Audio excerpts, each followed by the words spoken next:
So the idea of tonight is I want to inspire you, and these mountains have been inspiring me for a good long time, and spending that time up there with these two women was just absolutely unbelievable. But I have to share a moment with you because the filming, you know, you guys get to come watch the movie. It seems very seamless, all this great powder runs and everything.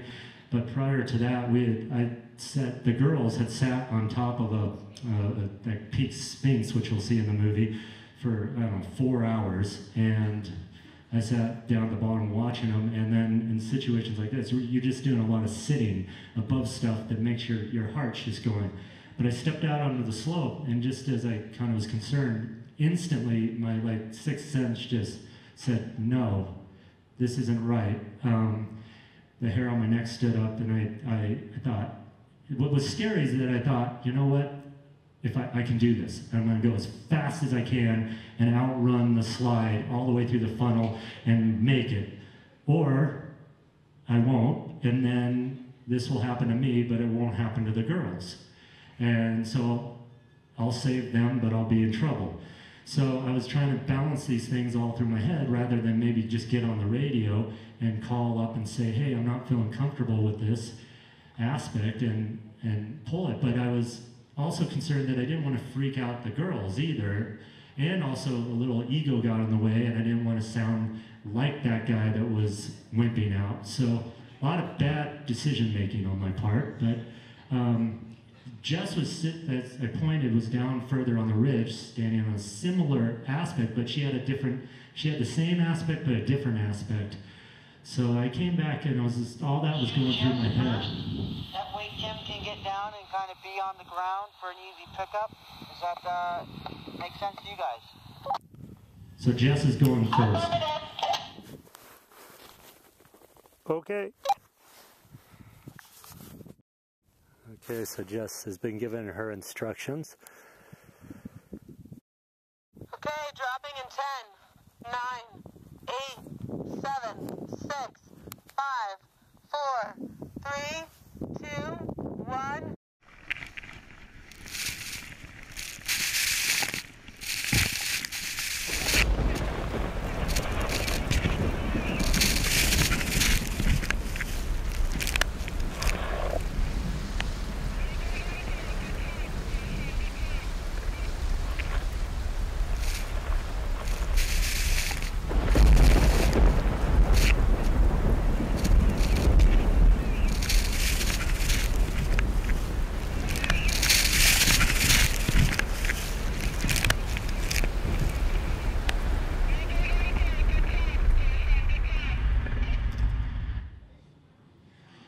So, Jess is here tonight, thankfully. But Jess is tough, and I gotta introduce you to Jess McMillan.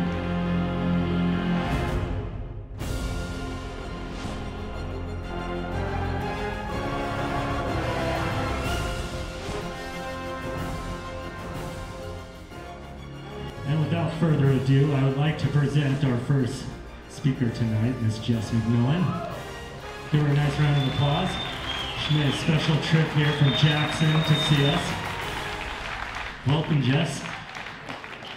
Thanks for having me, guys. Tonight I want to talk about Ubuntu. Has anyone heard of this word? A couple of people. Yeah. And it's a hard word to translate into the American society because it doesn't have a meaning. It's more a feeling. It's more a philosophy. It came from South Africa. And in South Africa, they think of Ubuntu as humanness. And how do we describe humanness? In South Africa, they describe humanness as a man walks into a village or a family walks into a village and they can come without food or water or shelter. And no matter what, you take that person into your village and you feed them and you give them shelter. A lot of people have tried to, translate Ubuntu to the US culture. And I like what former President Bill Clinton said. He said, Ubuntu for all of us, it means the world is too small, our wisdom too limited, our time too short, to waste any of it winning fleeting victories at other people's expenses. We have to now find a way to triumph together. I thought he said that nicely. The other one I really like is from Doc Rivers of the Boston Celtics. He said it's about being resilient and sharing the joy with your teammates when he's doing well and feeling the pain when she is feeling bad. I think my favorite quote of Ubuntu, as far as a philosophy, came from Michael Lesick. He's a co-founder of the Global Arts Corporation. And he said, Ubuntu, I am because you are. And I thought this was really neat. When we think about Ubuntu, when we think about humanness, we think about culture, we think about community, we think about people. And we as people, we're all kind of the same. And I think when we talk to people, when we see people, when we have interaction, it's a reflection of what we see. For example, if I'm talking to someone and they look at me and they have high fives and they're smiling and there's this positive interaction, I feel better about myself. It's a reflection as if looking in the mirror, and I feel good about myself. But if I talk to someone and they have a horrible interaction, all of a sudden that's a reflection I see, and I feel bad about myself. So I kind of want to try it, if you guys will bear with me. It's kind of the whereas exercise. But take a moment, either close your eyes, look down at the floor, but look into yourself. And think of a moment that you've always dreamed of. Think of something that you never thought you could do or you always wanted to do.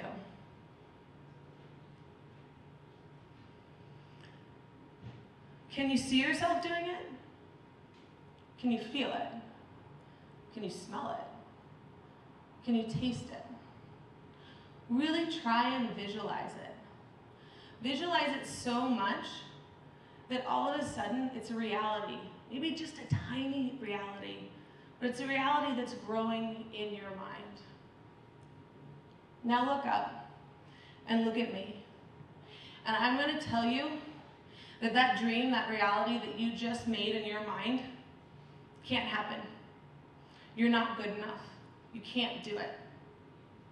How does that make you feel? When I was 18, I quit skiing. I had always dreamed of going to the Olympics, and I had spent my entire life training and skiing, and that was what I was going to do. That was who I was. And then someone told me, they said, you're not good enough. You can't do it. And so I quit. I quit skiing altogether, because if my dream wasn't good enough, if it wasn't worth pursuing, then there was no point in skiing. And my heart was empty. It was so empty. And so I knew I had to find something to fill my heart. And so when I went to college, I tried everything.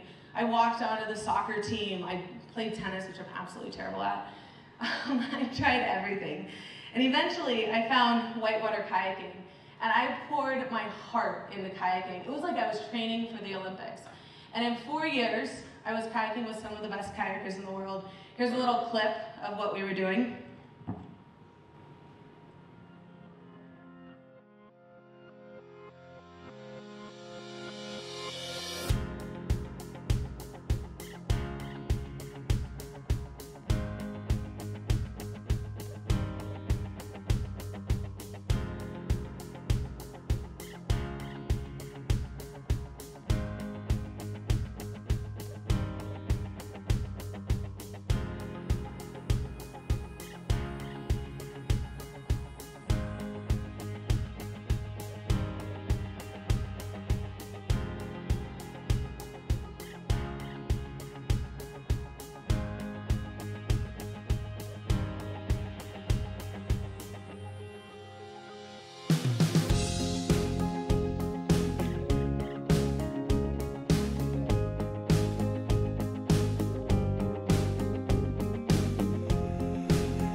I love kayaking.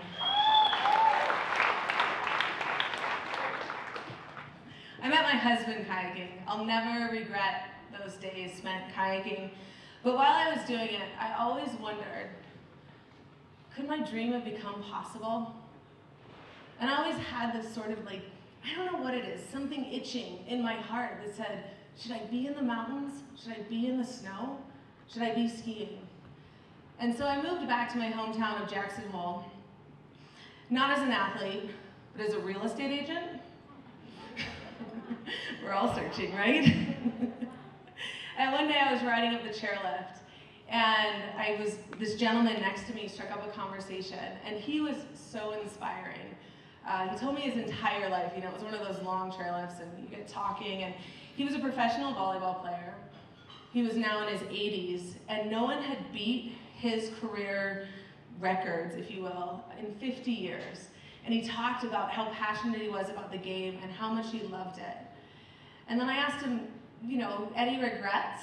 And he said, yeah, I do have a regret. My regret is that my father sees me as a failure. My father sees me as a failure because I didn't become a lawyer or a doctor or something that he approved of. And I thought, wow, was it worth it?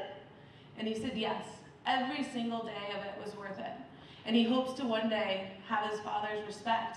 But at the same time, he's the happiest man alive because he did what he wanted to do every single day. And when he said that to me, my entire perception of myself and my life changed.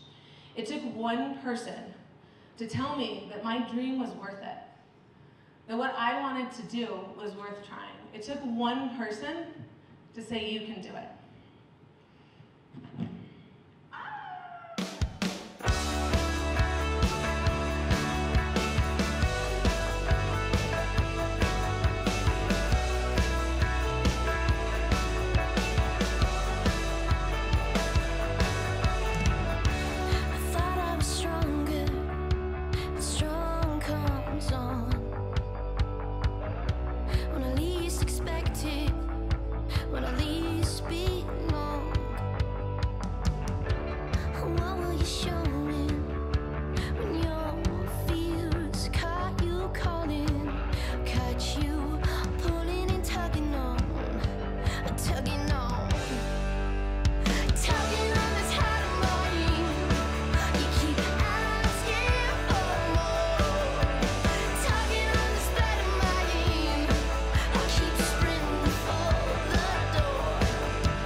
It took one person to say, you can do it. Your dream's worth it. And now I'm skiing with my heroes. I had photos of Ingrid Backstrom, Chris Davenport, Chris Anthony, Mike Douglas on my wall, and now they're my friends. They're my teammates in the mountain. And it took one person just to say, your dream is possible. So I'll bring it back. Ubuntu. I am because you are. We're a reflection of each other's dreams, so let's be a positive reflection. We all have dreams. I challenge everyone in this room to be the reflection of each other's dreams, to cheer your teammates on, to tell everyone that you know that their dreams are possible, to be kind, supportive, and to live your dreams. Thank you.